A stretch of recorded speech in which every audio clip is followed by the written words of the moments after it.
Hello everyone and welcome to Erebos Gaming. We've got some more lightning returns here for you, and this is a canvas of praise in the Dead Dunes, and it's titled Desert Cleanup. And for this we need to get 10 desert roses and 30 dried scale. So this is a bit of a grinder. Dried scale are relatively easy to get because you take them out, I believe they're called Sahagins, and relatively easy to take out. And a big tip for you, if you go and find them during the night, they won't go underground and start swimming in the sand. They stay on land, which makes it a lot easier to take them out. And you don't really need to do anything to them, really, just a couple of heavy slashes. If they are becoming a bit of a pain in the arse, when they are underground, if you perfect guard their rush attack, that'll stagger them instantly, allowing you to finish them off quite easily. Now, the desert roses are, however, a bit more difficult to attain because you need to take out the earth eaters for these, and these are one of the strongest normal monsters in Lightning Returns.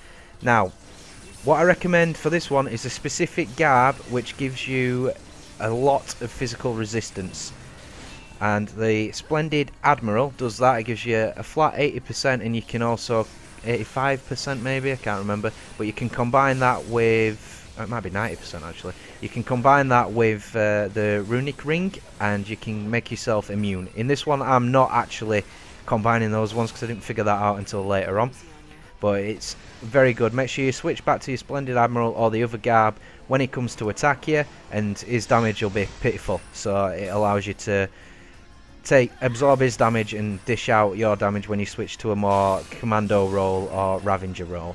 Now when he does this attack, make sure you're guarding and be prepared for around 12 attacks, maybe a bit more or a bit less, but they come at you, so don't be thinking all of a sudden you can switch, because you will start feeling the pain switching from your Senator class.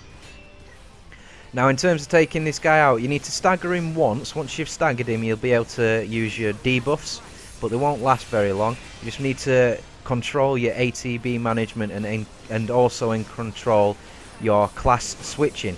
There we go, we've staggered him, so now we can give him a couple of hits, and we'll go at him with the heavy slashes and get some nice damage on there. So there we go. I think he's got a fair amount of life as well, especially on hard. It does take a bit of a beating. So I'm just utilising the whirlwind kicks there. He's down, so we're going to imperil him, deprotect, switch to your Senator class, guard his attacks. And the longer this battle goes on, the worse he gets. He starts attacking you a lot faster, he starts putting debuffs on you. As you can see there, I've been poisoned, deprotected and defaithed by the look of it. But you need to be on your guard all the time. This guy is a pain to take out. Recommend staggering solution. I would say your standard arrow, thunderer, repetition. Put thunderers and arrows on different classes so you can continue it if you need to, and just make sure you're on guard.